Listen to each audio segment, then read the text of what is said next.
Vídeo octavo, concluimos nosotros la presentación de la carta a los filipenses.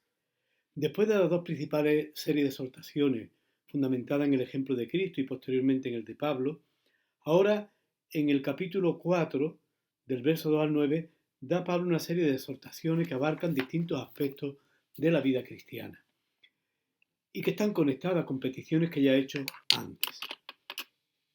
No son peticiones muy concretas, muy precisas, sino puntos de referencia que el apóstol pone para que ellos disciernan en concreto, qué es lo que tienen que hacer. El texto podemos dividirlo en tres partes. En un primer momento es una invitación a que recuperen la concordia entre dos mujeres, Evodia y Síntique, que debían de tener un puesto importante en la comunidad. A eso dedican los versículos 2 y 3. Después hay una llamada a la alegría y a la confianza en el Señor, versículos 4-7. Y finalmente una invitación a pensar y a actuar como cristianos, a ejemplo de Pablo. Comenzamos por esta invitación que hace a Evodia y Síntique. Dice así el texto: ruego a Evodia y también a Síntique que piense lo mismo en el Señor. No se trata de hacer una componenda, sino de llegar a una armonía entre ellas que tiene como fundamento el estar en el Señor. Y pide la ayuda de un tercero, quizá alguien que medie para ayudarle. Y a ti en particular, leal compañero, te pido que las ayude, pues ellas lucharon a mi lado por el Evangelio, con Clemente y los demás colaboradores míos, cuyos nombres están escritos en el libro de la vida. A fin de cuentas, les pide que se pongan de acuerdo, en orden a el Evangelio con el que ellas han contribuido al inicio de la comunidad, como dice el apóstol. Probablemente sabemos que tuvieron mucha importancia las mujeres en el inicio de esta comunidad y es probable que estas dos mujeres tuviesen algún cargo de dirección. Después, del verso 4 al 7, lo que hay es una invitación a la alegría. Dice: alegraos siempre en el Señor. Lo repito, alegraos. Esto pasa por toda la carta. Vuestra mesura la conozca todo el mundo. Es curioso que pide una apertura a lo social, y que la gente valore en vuestra mesura. Cuando habla de la relación entre los cristianos, habla de amor. Aquí habla de un conocimiento, de una mesura. Y les plantea que no estén agobiados. El Señor está cerca de los filipenses en todas circunstancias. Nada os preocupe, sino que en toda ocasión, en la oración y en la súplica, con acción de gracias, vuestras peticiones sean presentadas a Dios. Es decir, poneos en las manos de Dios. No andéis preocupados. Y Dios responderá dándoos la paz. Y la paz de Dios, que supera todo juicio, custodiará vuestros corazones y vuestros pensamientos en Cristo Jesús. Concluye Pablo invitándoles a pensar y actuar como cristianos, a ejemplo suyo. Finalmente, hermano, todo lo que es verdadero, noble, justo, puro, amable, laudable, todo lo que es virtud o mérito, tenedlo en cuenta. Es decir, de su contexto social, lo que es valioso, lo que humaniza, tenedlo en cuenta. Valorarlo, acogerlo. No se trata de vivir como una isla, sino todos estos valores éticos derivados de aquella cultura y que son valiosos para la vida, tenerlo como punto de referencia para vuestra vida. Tenedlo en cuenta a la hora de discernir. Lo que aprendisteis, recibisteis, oísteis, visteis en mí, Pablo vuelve a se vuelve a poner como ejemplo. Dice: lo que habéis visto en mí, ponedlo por obra. Y entonces el Dios de la paz estará con todos vosotros. Será la respuesta de Dios a esta situación. A partir del capítulo 4, versos 10 al 20, tenemos el epílogo de la misma, una acción de gracias a Dios y también a los filipenses con noticias autobiográficas de Pablo. Llama la atención que Pablo no comience dando las gracias explícitamente por el don recibido. Probablemente Pablo quiere cortar con este trasfondo de la cultura grecorromana, según la cual de un don hecho y recibido se controla una obligación social basada en el principio de la reciprocidad, algo que también está presente, como todos conocemos, en nuestra cultura.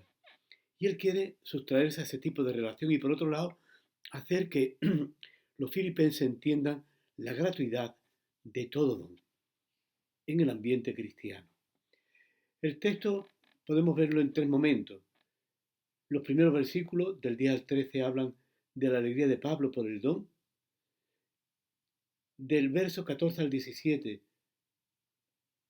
Pablo les enseña a descubrir cuál es el verdadero valor del don que le han hecho y termina en el 18-20 con la recompensa de Dios. Leemos y comentamos brevemente. Me alegré muchísimo en el Señor de que ahora por fin haya vuelto a florecer vuestro interés por mí. La alegría está radicada en el Señor. Y en segundo lugar, da a entender que había un momento en que parecía o podría dar a entender que los filipenses habían perdido el interés por Pablo, pero no es verdad. Continúa diciendo, siempre lo habíais sentido, pero faltaba la ocasión. No sabemos con exactitud cuál fue esa ocasión. Eso no lo sabemos con exactitud. Probablemente hubo un momento de dificultad en la comunidad, porque hubo, según dice la carta a los Corintios en el capítulo 2, versos 8 y 1-3, pues una gran prueba sufrida por toda la iglesia de Macedonia. La verdad es que no lo conocemos con exactitud. Continúa Pablo diciendo, aunque ando escaso de recursos, no lo digo, por eso yo he aprendido a bastarme con lo que tengo. Es muy interesante, porque Pablo, cuando habla de que han vuelto a tener la ocasión de mostrar su cercanía, no lo está haciendo para alabarle de manera que ellos respondan dándole más. Pablo no le sobra, pero Pablo no lo dice para que le ayuden más. Él él ha aprendido, como dice el texto, a bastarse con lo que tiene. Sabe vivir en pobreza y abundancia. Está avezado en todo y para todo. Es decir, ha llegado al ideal de esta autarquía que los estoicos comentaban, pero la base es otra. Cuando él dice que estoy avezado en todo y para todo, a la altura, al hambre, a la abundancia y a la privación, su fundamento no está en el dominio de él, sino en quien sostiene su vida, a quien él se lo ha confiado. Todo lo puedo en aquel que me conforta. Es interesante, porque la fuerza para Pablo vivir en esa independencia la viene de Dios, en aquel que me conforta. Continúa Pablo y le va a introducir en cuál es el verdadero valor del don que le han hecho. En todo caso, hicisteis bien en compartir mis tribulaciones. Vosotros, filipenses, sabéis, además, que desde que salí de Macedonia y empecé la misión, ninguna iglesia aparte de vosotros me abrió una cuenta de haber y debe. Ya me mandasteis a Tesalónica, más de una vez, un subsidio para aliviar mi necesidad. No es que yo busque regalo, busco que los intereses se acumulen en vuestra cuenta. Es curioso, porque Pablo insiste ahora en reconocer todo lo que de la iglesia de Macedonia ha recibido a lo largo del tiempo. Recuerda explícitamente lo que le mandaron a Tesalónica, probablemente un donativo, para aliviar su necesidad. Pablo no busca regalo, lo que busca es que los intereses se acumulen en vuestra cuenta. Él tiene lo necesario y le sobra. Está plenamente satisfecho porque ha recibido de Epafrodito vuestro donativo, que es suave olor, sacrificio aceptable y agradable a Dios. Tres cosas importantes. Primero, Pablo, cuando recibe el don, dice que los intereses se acumulan en la cuenta de ellos, de los filipenses. Pablo no está buscando, sino busca que los intereses se acumulen en su cuenta. Y a renglón seguido, Pablo insiste en que Ese donativo, tomando el lenguaje sacrificial del Antiguo Testamento, muy usado por los profetas, es suave olor, sacrificio aceptable y grato a Dios. Es decir, la ayuda al evangelizador para continuar su obra apostólica es un don dado a Dios. Es como una ofrenda, por la propia vida es un sacrificio aceptable y grato a Dios, algo que en lo que resuena el texto de la carta a los Hebreos 18:5, donde también aparece este sentido. Llama la atención que Pablo haya tenido con los filipenses una actitud bien distinta de la que ha tenido con otras comunidades. Sabéis que ni en Corinto ni en Tesalónica él aceptó que lo sostuvieran, probablemente porque allí las circunstancias eran otras. Había muchos predicadores itinerantes que necesitaban ser sostenidos y él quería distinguirse, él quería ver que no predicaba para ser sostenido. Y por otro lado, es también muy probable que quisiera romper este vínculo de reciprocidad tan afín a la cultura. Yo te doy y tú me tienes que responder dándome. Más aún, eso lo corta con el último versículo, con los últimos versículos.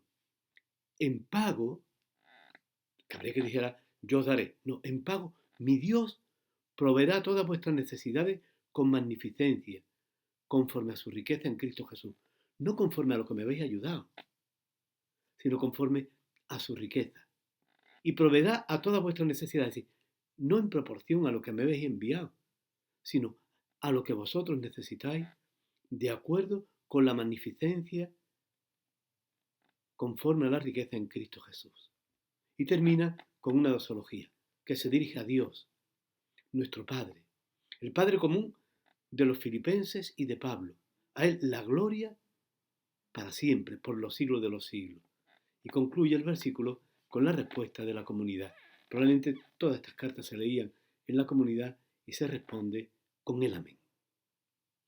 Finalmente, tenemos lo que sería el postscriptum de la carta, la conclusión. Saludad a cada uno de los santos en Cristo. La relación con Pablo está enraizada en Cristo.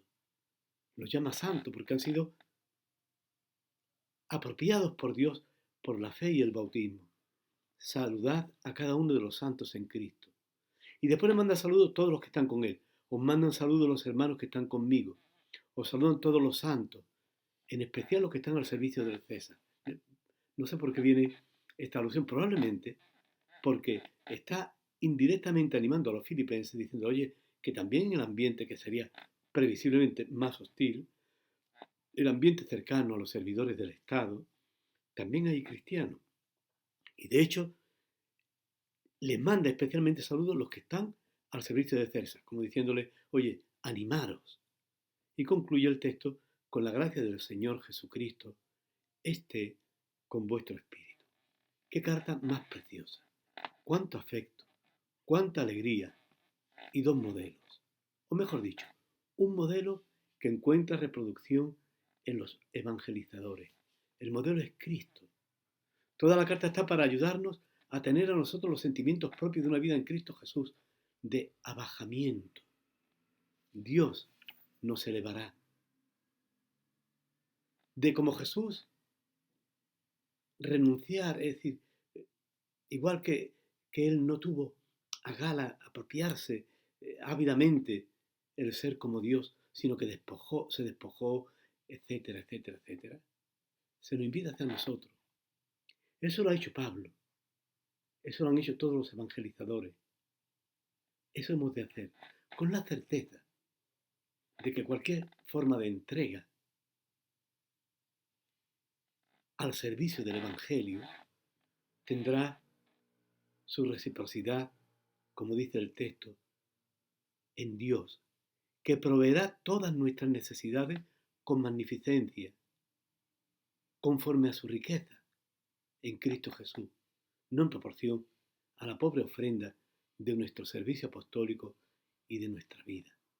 Ojalá que este itinerario de imitación, este recorrer los caminos de Cristo Jesús y de tantos testigos que a lo largo de la historia lo han hecho, sea no para alabanza nuestra, líbrenos Dios, sino para gloria y alabanza de Dios nuestro Padre y del Señor Jesucristo.